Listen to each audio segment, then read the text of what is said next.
This is the Non-Tech Podcast, conversations about education, technology, and culture, with Dr. Doug Reed and Dr. Matt Stranick. Thank you for joining us.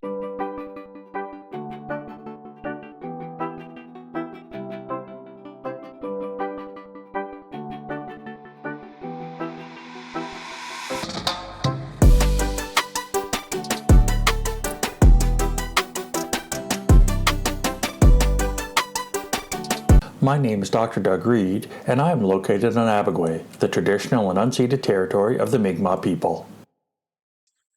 My name is Dr. Matthew Stranick, and I am located in Menakwisk in St. John, New Brunswick, which is situated on the traditional and unceded territory of the Wolastoqiyik Maliseet people.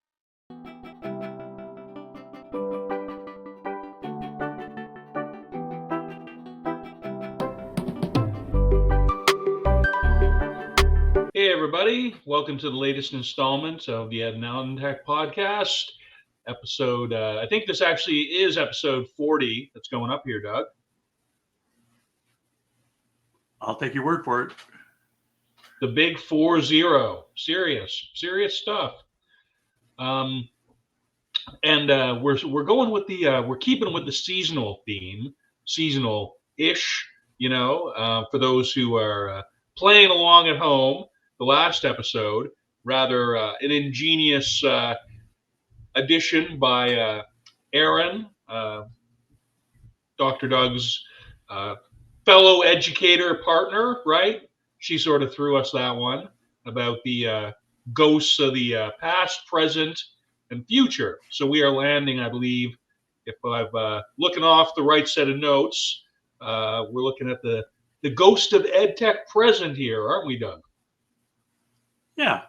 Yeah, that's the plan. And spoiler alert, the next one might be Ghosts of EdTech Future, or Ghosts of EdTech Yet to Be.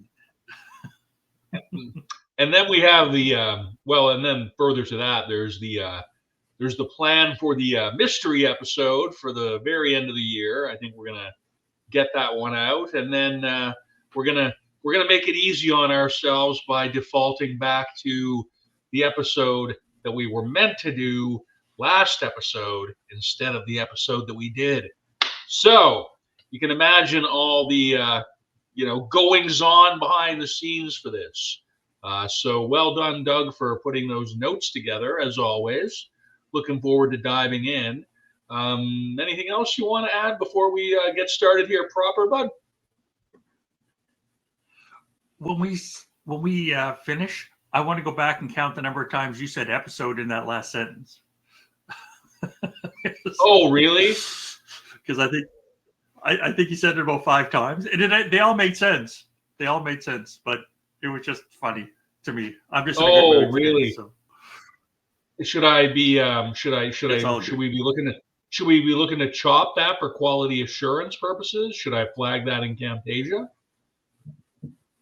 No, don't worry about it. Okay, man. All right.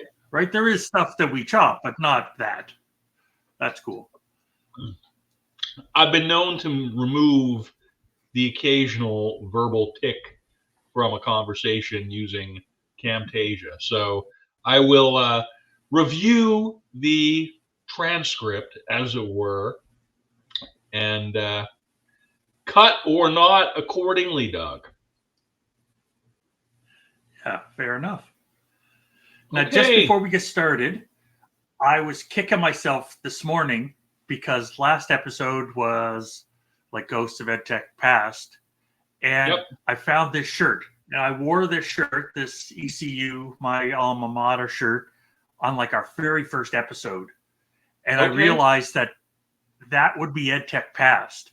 So I should have wore the shirt last episode for the people that are watching on video. For the people listening, yeah, you don't care what I'm wearing.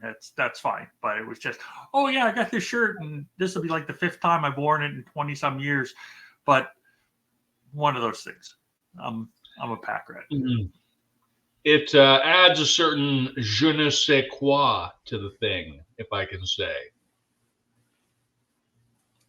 Absolutely. Now, I can't spell je ne sais quoi, but I understand the concept completely. you it's not that you je ne sais pas, it's that anyway, boy oh boy, i'm not even gonna start. I will tell you that my kids are getting bilingual-ish at this point in their lives. It's pretty cool to see. It's cool to see your kids having like objectively more success in certain key areas than what you may have done, at that same kind of age bracket. So well done, boys. If you're watching this, which I'm sure you're not, but if you are somehow, even in the future. Anywho, speaking of the present, before we veer too off into the future or into the past, why don't you cue up the first resource here for us, bud? Sure. So what I've done is last time I went into the past, like I found stuff from the 1860s all the way up to the 1900s and into that. And now we're hovering around. My oldest article is from 2020, which is this Weller article, 25 years of EdTech. And I referred to this a little bit in the previous episode where the tech part of EdTech stands taller or walks taller than the ed part. And it's time for that to change. It's like the technology is not whiz-bangy anymore. The technology has been the dominant force, but that has to change. It has to become the education part, because we're educators before we're technologists. And I'm preaching to the converted, obviously. So I really liked finding that. And that is something that's the change that's where we're at right now, because everything is like where we're at right now and what's going on. And it just bugs me that it's like, oh, you're the computer guy. And it's like, no, I'm the educator who knows about technology. There's a difference. You must have the same kind of Sorry, go ahead. Please, you go ahead. No, I was just going to ask you if you've got similar experiences with in your life. Okay, well, I guess my thing always kind of comes back lately to the fact that I'm kind of it's kind of refreshing at this point, in as much as I'm on month 5 of being not just employed again, which is cool, but working in a pretty different spot than what I would have envisioned earlier in my career where I would be now. So I don't know. It's just everything is kind of new in terms of what I'm approaching, and I've been given really wide latitude to design. I think I don't believe I'm misquoting my organization here by saying I'm given pretty wide latitude to design a pretty comprehensive suite of training resources, multimodal programming, in a lot of interesting areas. So I'm not really answering your question here, Bud, but I guess I would just say that when it comes to anything to do with my perspective on education from wherein my context presently is, so kind of relevant, the present for me is something not that I've relied on in terms of subject matter, in terms of format. It's not something I'm really, had too much past experience with, as it were. Although there are some technical skills and technical literacies that are coming in from previous experiences that are definitely proving advantageous here. And hopefully that's not too ambiguous sounding. But anyway, man, back to you. Thanks for asking. Hey, no worries. I just want to make sure I wasn't the only one feeling that. And you made it pretty clear that I'm not. We're both on the same path. And I know that right now I work with other educators and they're at the same place, right? Yeah. It's how do we get the education happening? What tools can we use? What technology can we use? What can we do to help the students learn? And thinking about it purposefully, and just sort of instead of cruising along by default.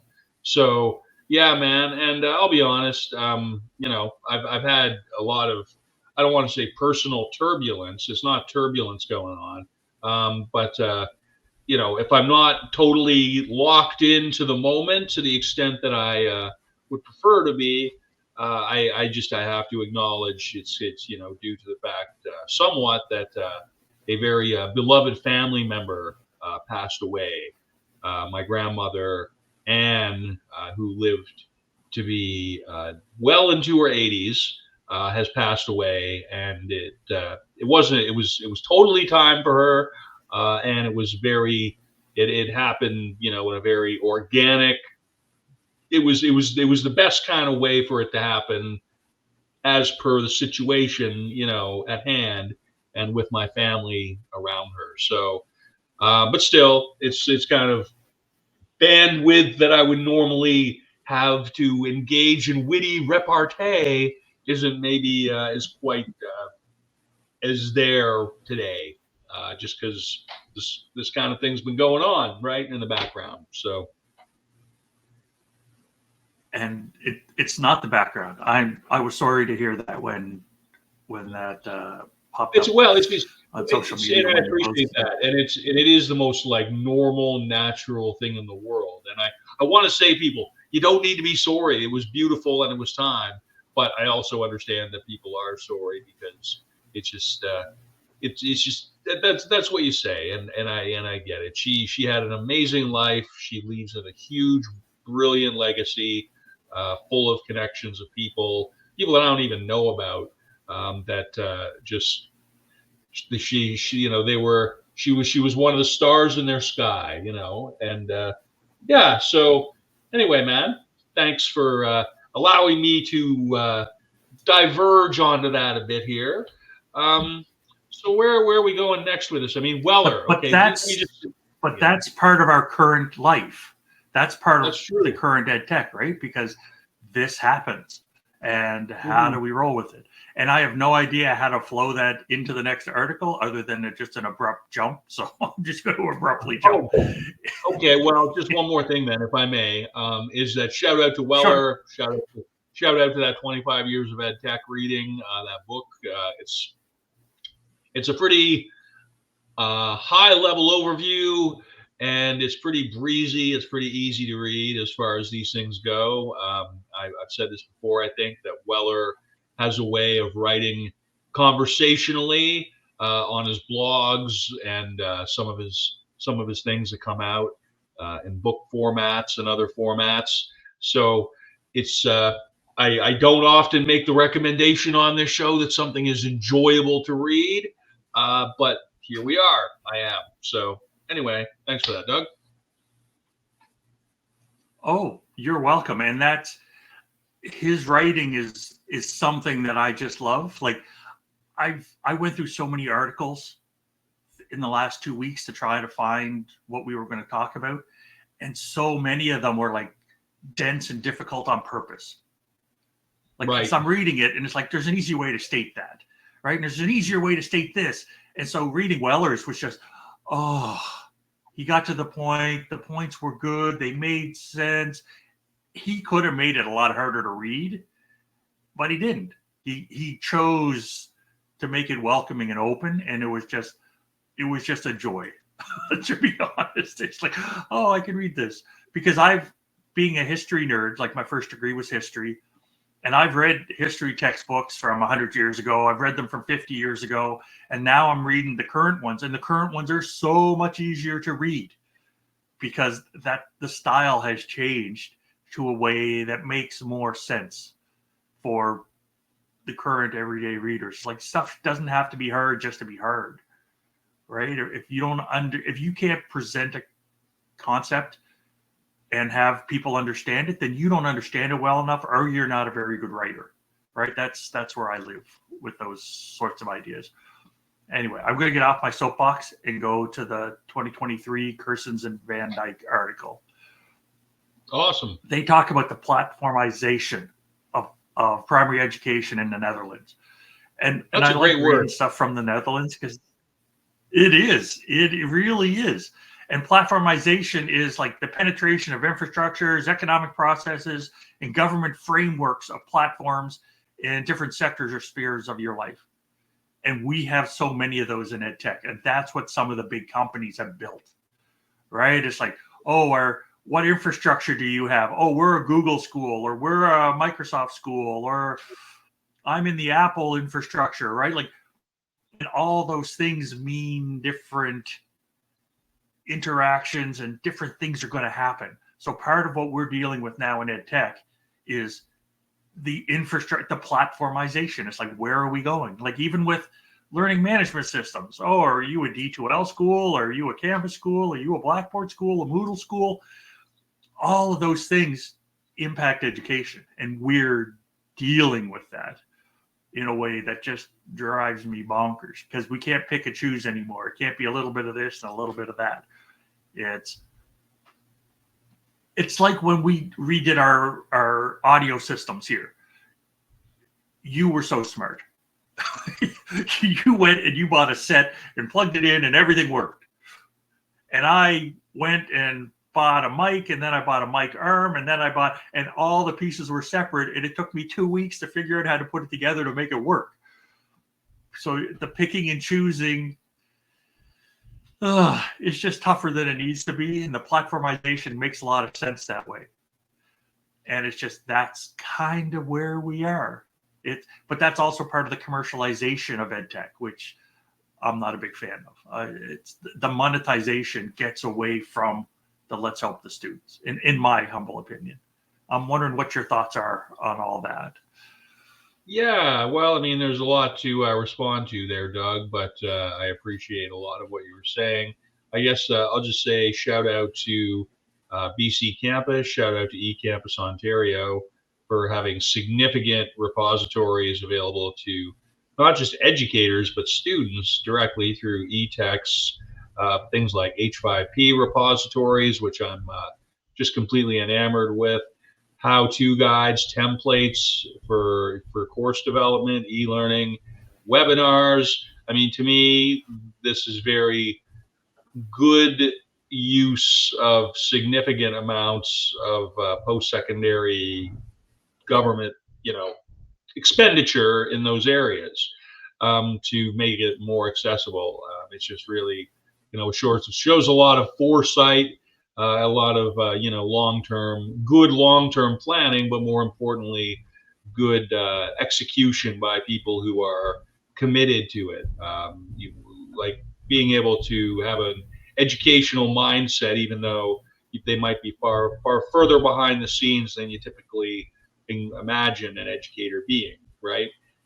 So that's kind of, I guess, just the main thing there that kind of jumps out at me.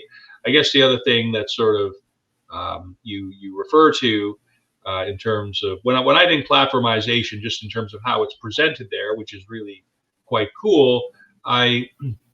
You as you were describing it, whether it's a D2L school or Moodle school or whatever, I've really been within my role trying to kind of pursue having a few different solutions at hand and not just one. So having multiple platforms in small, licensing agreements, so as to be able to sort of reach for the appropriate kit, particularly, I guess, with SCORM-based courses, as opposed to something that maybe is more within an LMS, more widely formatted with more moving parts to it, rather than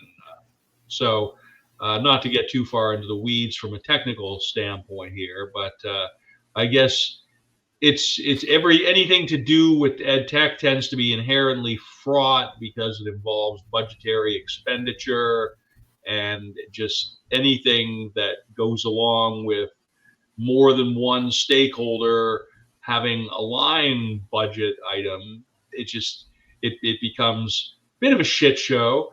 At least in post-secondary, seems to be more effectively handled because it's not public funds as such. I'm finding here in the private sector that I'm working in now. So anyway, a bit of a ramble there, bud, but thanks for asking. Okay, I'm going to ask you about SCORM then. Because in my experience, people either love SCORM objects or they hate SCORM objects, and there doesn't seem to be an in-between. Well, I think I don't even know what the definition of SCORM is. It's basically a wrapper for files so that through the wrapper, the SCORM package, as it were, that is what gives the content within it interoperability between the creator of those objects and then how it deploys and how people can then take SCORM from the original setting of where it was created and then place that in their own learning management system. It's kind of like the notion of LTIs, kind of like plugins a bit. It's an accepted standard that's widely used across the e-learning industry. And it's very efficient. It's very efficient because what you can put into that package determines largely then a lot, obviously, about how people experience e-learning when the package gets reconstituted.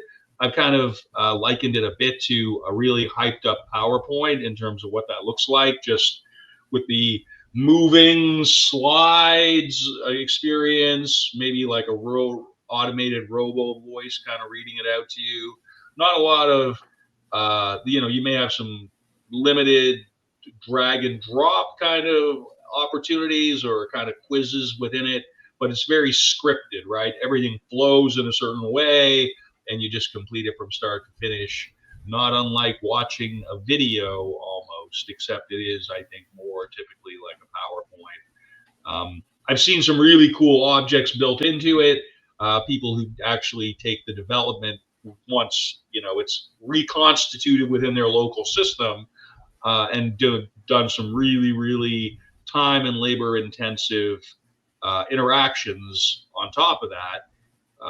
But I would also say that compared to, say, the very efficient user interface of, say, H5P interactions, I really think, for me, I just like my preferred development mode.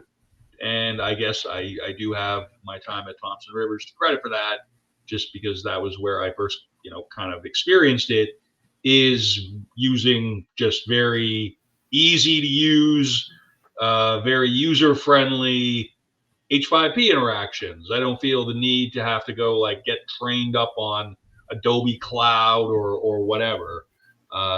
Just all these more proprietary systems. And I guess to wind down this really long tangent, Doug, sorry, man, I'll just wind it down to say that there's sort of this ethos. I've almost been thinking of like SCORM as being more proprietary, and then just your sort of OER as being sort of a different, philosophically kind of oriented approach. And I think that may speak to the point of what we're after here. So thanks for letting me ramble there, bud. No problem. And I put you on the spot with it, but I think SCORM stands for Shareable Content Object Reference Model. I think that's what it stands for. And when I think of a SCORM object, like if you put it in a learning management system, I always think of like when you archive a folder, like when you zip a folder and then the whole folder comes across to the next person and they open it up and it looks just the way you want it. I always saw like that zipping and archiving as the same concept, not the same degree of difficulty, but the same concept of what SCORM does. You take all your stuff, you put it together a certain way and make sure it'll connect to the learning management system this way and this way and that way. And then you make it one package and then you just install it and it works. Right. Supposedly that's, and I know some people that like to fiddle with stuff once they get their content. And it's like, yeah, you're not doing that with a SCORM object. The SCORM object is there. It's going to take you a heck of a lot more work.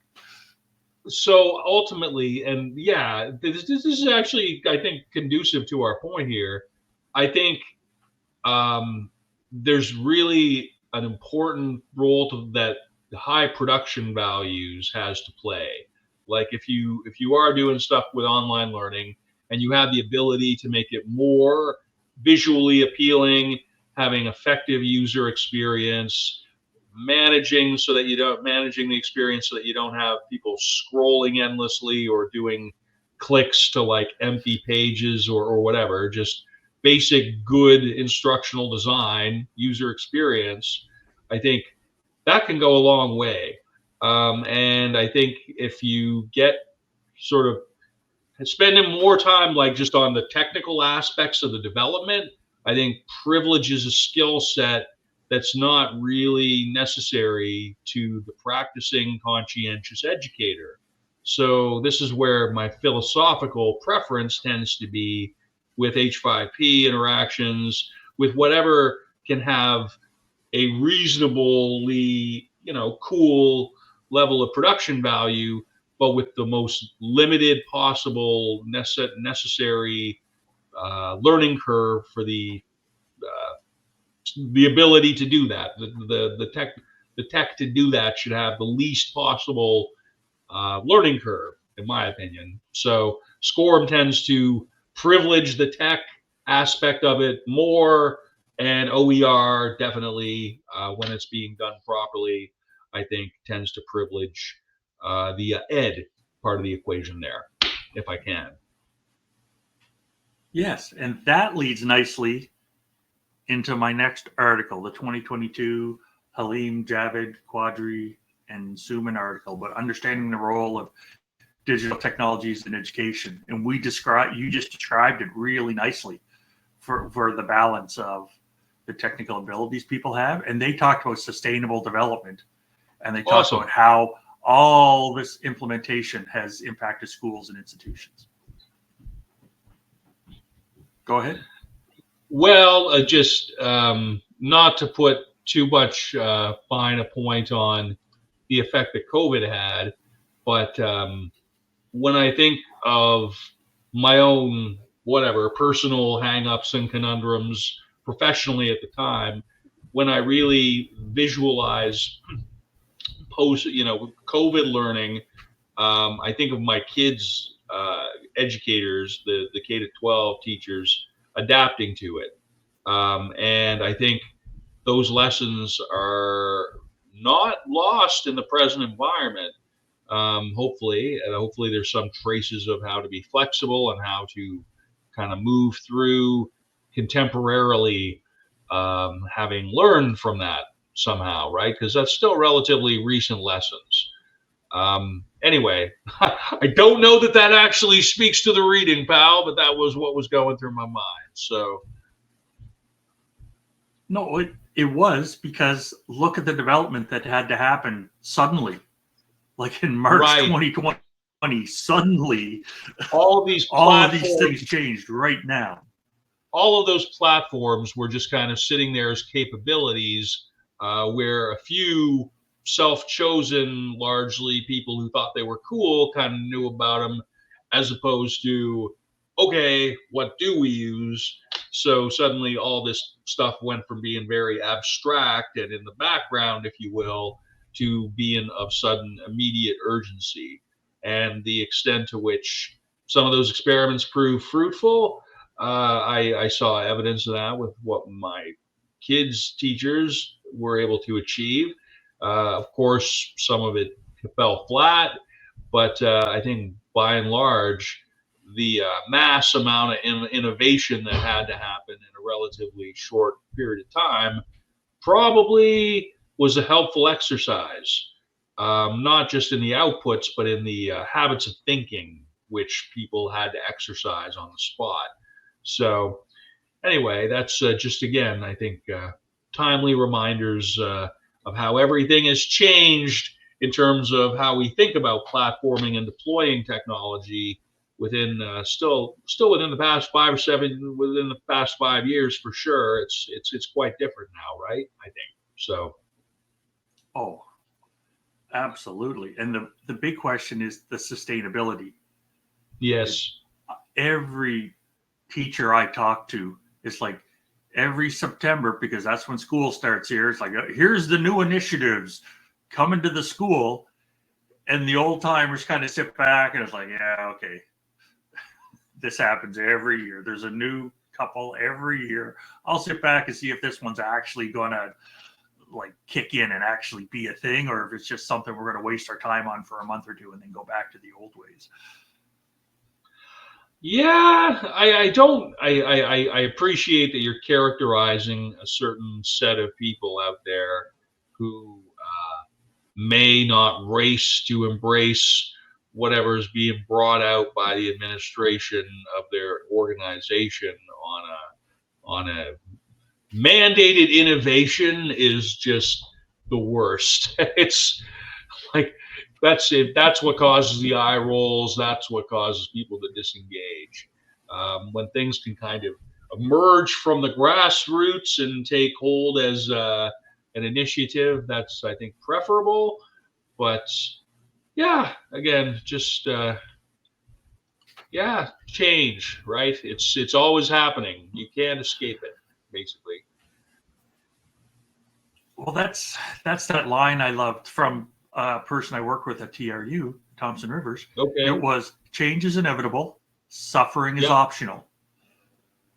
And that's where we're at now, where it's in our lives right now. Change is happening in education, and we can suffer or not. Change doesn't mean to be easy, but if you can't change your mindset, if you don't have that open mindset and be open to change, then you're going to suffer. And that's just disastrous for everybody. Flexibility. Now, so important. Yes. And flexibility is going to be at the root of this next article, the Chowdhury and Chasm 2020, Artificial Intelligence in Education. Because AI is absolutely forcing educators to change practice and to be flexible. And these two went in and they took a look at 4 different ways that AI is affecting education and educators and students. One is it can reduce teachers' workloads, and people like that part. It's contextualizing learning for students, because it's way easier to come up with these scenarios and stuff using AI to help you create those prompts rather than you doing everything from scratch. They're also intelligent tutoring systems, right? It's like, oh, here, I tried it and then I compared it to the AI, which one is right, or where did AI get it wrong? And so there's all that stuff, which is great. And then it's revolutionizing assessments, because were we trying to assess student learning, or were we assessing other stuff? Were we assessing their ability to write clearly? Were we assessing their ability to regurgitate information? So that's where we're at right now. Like, this is a real honest to goodness thing. I know of a couple of people that are making their names as the AI and education experts, and they're starting to do the tour. And they're going around to all the institutions saying, here's what you got to do. So I'm wondering, because you're not in post-secondary, are you getting the opportunity to see people using the AI prompts to reduce workloads or to help conceptualize learning or anything like that they've mentioned? I guess I would say that LinkedIn is cool for catching wind of that kind of stuff. So when I am kind of just culling my emails that I send myself for when I've been preparing my notes lately, that's where I find a lot of the AI related stuff, just because some of the people I follow are like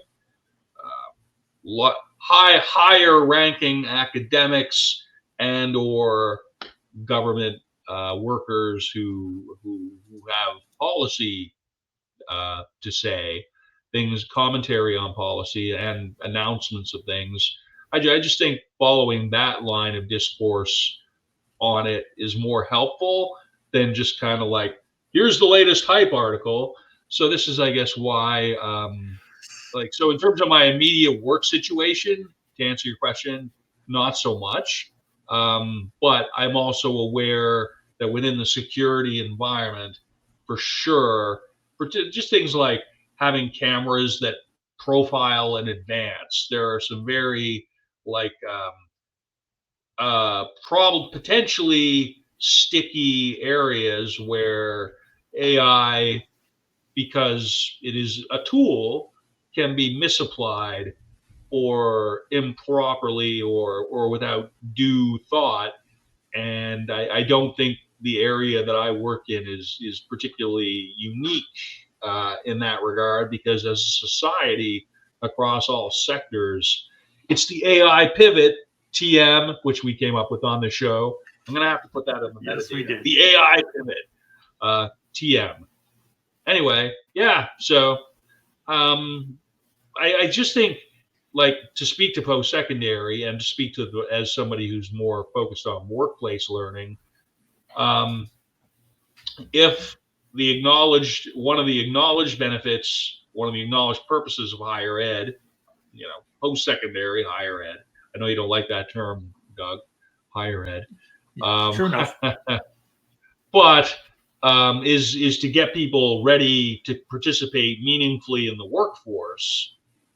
Then if you're not introducing AI even as a subject matter in your content, as well as hopefully finding ways to use it, because this is just going to be something where in 3 or 4 years, when these students who are presently in the programs leave, I mean, the cat's out of the bag, the horse is out of the barn.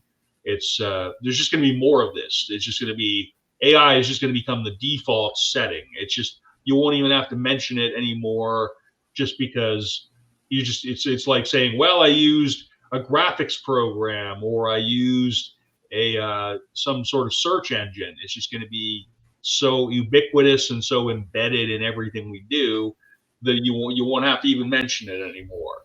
So I think we're doing our young people, or our people who are in programs, a disservice at this point if we don't have that dialogue, and if we don't try and use those capabilities ourselves effectively. If not, not just like, let's have teaching activities going on about it, but even just like trying to use it in your own practice in other ways. So there, speaking of soapboxes.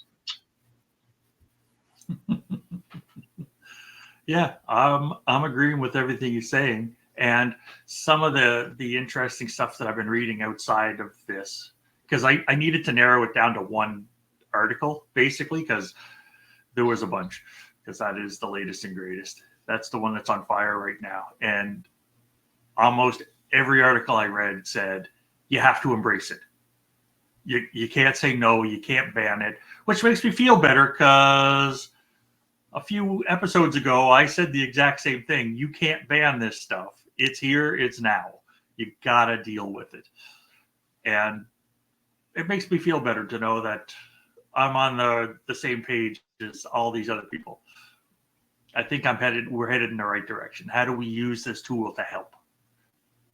I see that as our goal. I completely agree, pal. We're doing really optimistically here.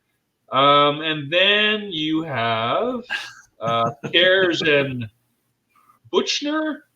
And this is about just what we were speaking to before, education after the pandemic. So what did you see in that article that kind of resonated with you, Bud? Have you... Okay, here's... When I looked at this, I saw an internet meme. And it floats across my Instagram feed once a week or so. And it's always the same thing. There are two types of people in the world. One type says, I went through it, so you have to.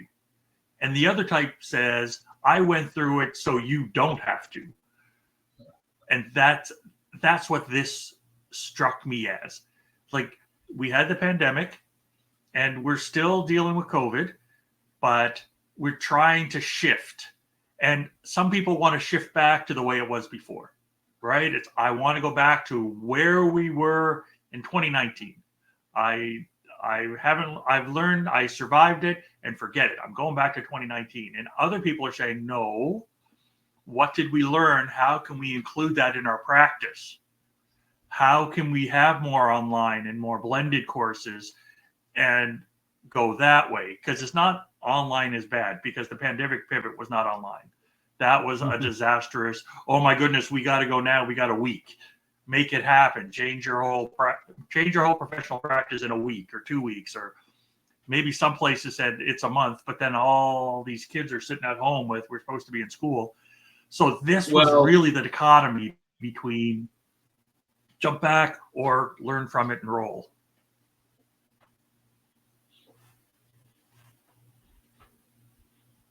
What do you got for the well? I want to hear what you were thinking.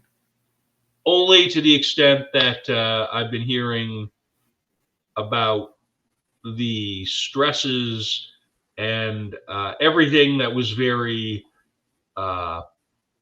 post-secondary, higher ed, whatever, stressors from this. It was not unlike that in other areas. That's what I'm hearing. It was disruptive. People were not adequately prepared for it. And in the sector that I'm in, a lot of training that would normally happen just didn't happen.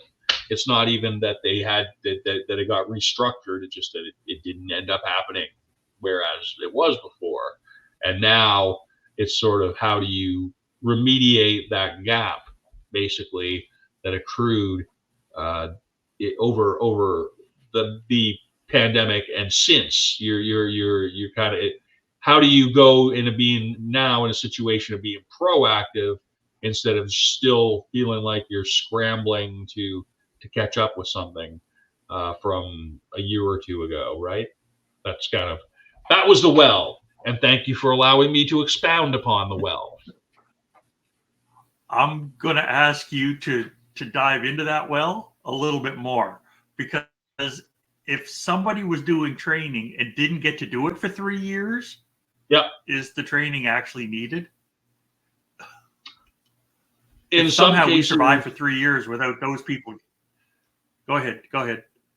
Well, it's true. I'm thinking, though, first of all, I appreciate where you're going. If training doesn't get delivered for a certain period of time and the wheels don't fall off, then what need was there of it, perhaps, in the first place? And that's not a bad way of thinking of it, I think. Is that a good characterization of where you were going with that, Doug? Yes. Awesome. I would just say that in perhaps I've noted, it's not that it's maybe more prevalent outside academia as it is, maybe I'm just noticing it more because of my position now. But I guess, issue that becomes problematic from that standpoint is when you need things like external accreditation in order to be able to practice. You need, like, your first aid cert renewed every 2 years.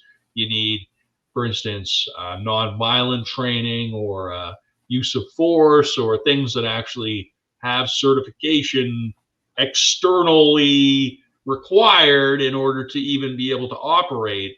When you have like a multitude of things by other agencies or other organizations that you have to align with in order to operate and deliver your full range of products or services or whatnot, to that extent, it can be tough, because if you have a whole group of people who are just, right at the line where they suddenly need a bunch of expensive or complex training to be developed or delivered, or perhaps in some cases people, their certifications in certain areas lapse, and they're not able to practice in certain areas that they would have been able to do. So, and that just leads to gross, not necessarily in some instances, in some job sites, safety would suffer from that, but certainly just it's just, again, speaking to being it, whether you're able to be proactive or reactive within your situation. So, and part of that conversation for me is the deep dive into why are we doing it that way, because I knew people that their certifications, like their 2-year certs for stuff, ran out in like June 2020, and everybody was like, okay, we're dealing with it. You're fine. Like, well, we'll catch you up at some point. But did they need to be caught up? Like, they still operated and they still did it all okay. And I realized it was a worldwide emergency. I get that. But I take another view of it when I look at like undergrad education degrees. Some people can get their degree in 1 year with a previous degree. Some can get it in 2 years with a previous degree. Some people get it in 4 years without a previous degree. Their only degree is the BEd, and yet somehow they can all teach. Like, and are these things equivalent, or are they just different approaches to get there? We don't have one common approach. Like, if we could put a BEd program into a SCORM object, it's a clunk, this is it. This is what you have to do. And we don't. So I was just more digging down that rabbit hole just because it came to me, and I was just wondering what your thoughts were on that. So you're asking me my thoughts on that particular rabbit hole. Okay. I'm going to ask you to rephrase more succinctly, if you may. So I'm going to just, you're passing me the basketball, and I'm just going to say, no, man, back to you. You're going up there. You're going up there. Just post up. Do that layup shot, man, with that one. Okay, fair enough. I wasn't trying to put you on the spot, and I realize I rambled a bit. But one thing I've always tried to look at is the big picture. Yep. Yeah, I know, we're cool with it. That's what we do. But what I'm wondering is the big picture of why are we doing some of these things? Like, my undergrad history degree was 3 years. You can't do that now. I got you. Right? I know my parents, they did their undergrad degree and it was 2 years. But now 2 years in some places is a certificate, 2 years in other places is an associate degree. That seems to have gotten made up south of the border. So we're building on what post-secondary is, and we're just making it up as we go along. So what do people actually need to know? And this was more about what do people actually need to know. I got you. That's all. That's all where I was coming from.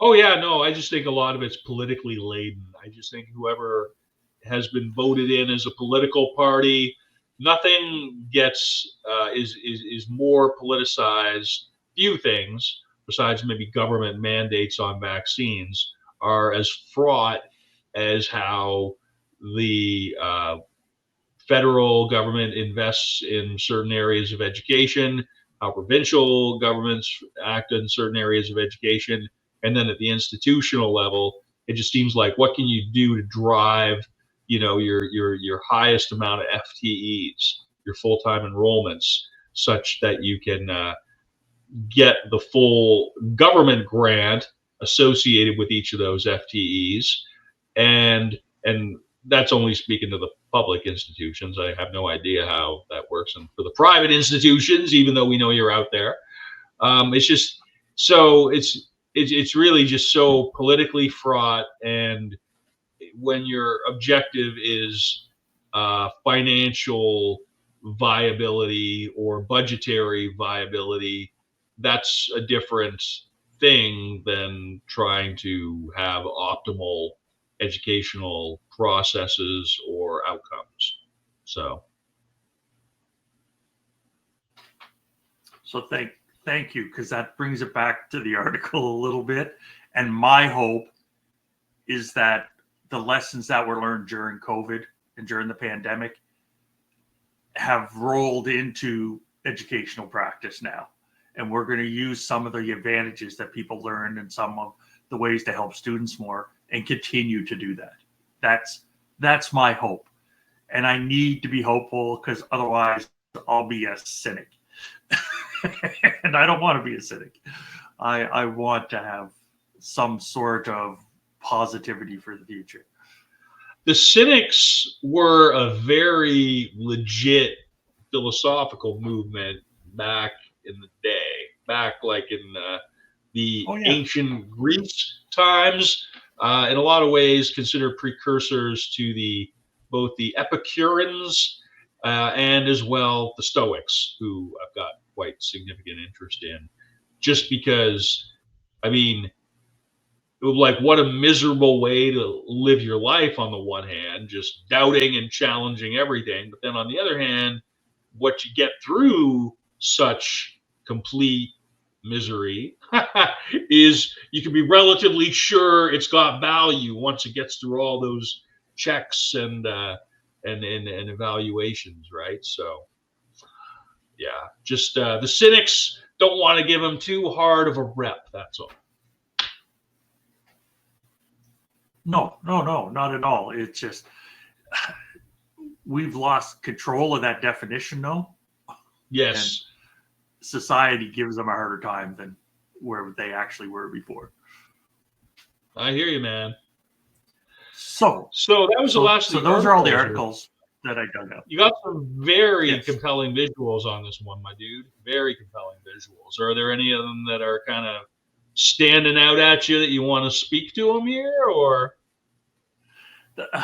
The only one even though I just talked about positivity, my favorite one of all these pictures. So for the people that go to the website, my favorite one is somebody laid out a tarp at a school picnic and put a bunch of printers and stuff there with some baseball bats, and it was like, go to it. Because if I'm going to smash any technology, it's a printer, because they are the ultimate stress devices. EdTech rage rooms. You know how they have that in some cities where you can go in and smash a certain number of sets of dishware or something. You just load up all your printers or printer scanner combos, or all your non-functional or ceaselessly breaking down hardware, and just woo. Could be fun. Good times could be had at such a picnic, I would wager. Oh yeah, and we're still at. Yeah. I love it. We're still at the point where, why does this keep happening? I'm to the point now where I don't have a printer. I haven't had a printer in my house in years. I would rather go to like Staples or go to work and print something off and pay for it there than have to deal with that stupid, okay, I want to print something in black and white, but I need to go buy the yellow cartridge before I can print. It's like, well, I don't want yellow. Well, it doesn't matter. You the way they've got it set up just drives me bonkers. Yeah, I spent like a couple $100 on getting like one of the good ones, like a Canon, the most current Canon scanner printer combo, and I started to unpack it from the box, and I immediately became so underwhelmed. I put it in the closet, sent the box to the recycling curb. So I'm keeping this damn thing. It's sitting there. Haven't even used it once. I got the things of paper, and every time I think I could use this for something, I go, okay, how can I manipulate the document digitally instead of having to print something, right? So I hear you, man. I think. Yeah, we're on the same page. The other images that are on the website, please go take a look. They just struck me as things that happen right now. So it's one of those things to deal with. Yes, there's one with like a history of storage, like computer storage devices, that I could have added last time, but it just made me feel like this is more of a current thing. And I remember each of those being, oh wow, isn't that cool? That's how old I am. I have a memory of each of the 5 different devices in the cartoon.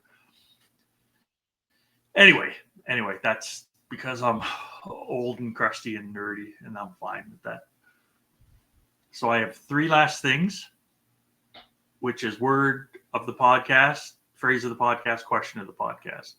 And word of the podcast is AI pivot, because we brought it up again.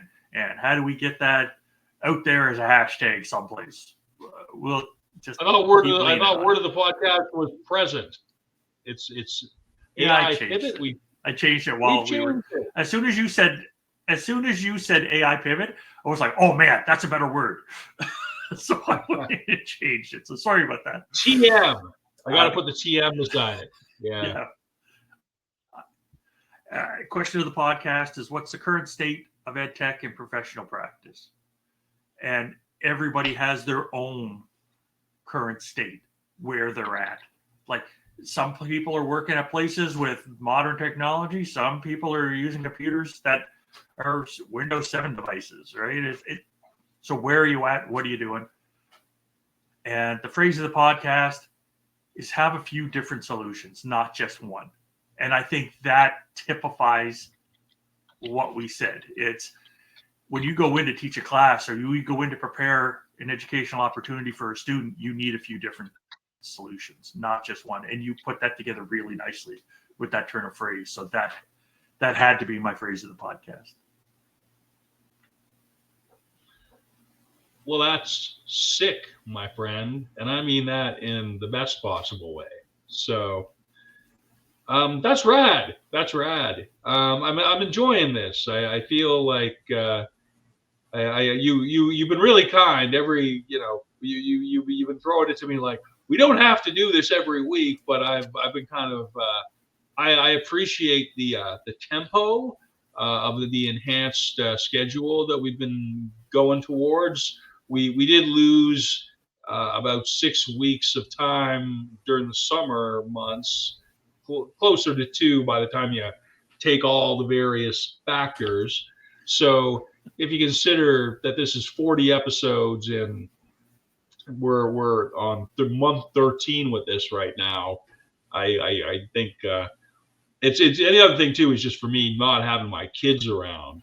Normally I would turn my head and I wouldn't necessarily be running around playing a sport outside with them or something, but it would just be, hey, let's watch this thing together, or let's do some family stuff. So for me, I just got more time now for this stuff, which it's nowhere near as fun ultimately as hanging out with my kids, if I'm being honest, but it's a good secondary thing right now. And I figure got the time, so may as well use it. So there we go. Huge qualifier on it, but I am saying I can't think of anything better to do at the moment than this. So. And that's a nice way to wrap up Ghosts of EdTech Present, because that's where we're at. This is our present. It is.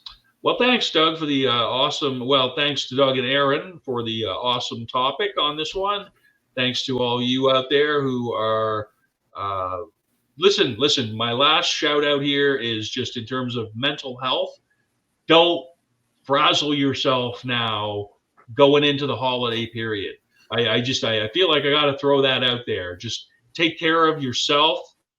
I think Doug, you use the analogy with mental health. It's like when you're on the airplane and the thing comes down, you got to put it on yourself before you can be helpful to others. So you're not going to do anybody any good if you're just getting all stressed out about the time of year and your obligations under that and whatnot. Just mental health and well-being first, people. Okay, so that's my public service announcement, weirdly thrown on at the end of this episode, I guess. Thanks for listening, everybody. Take care. Thanks, everybody. Bye-bye.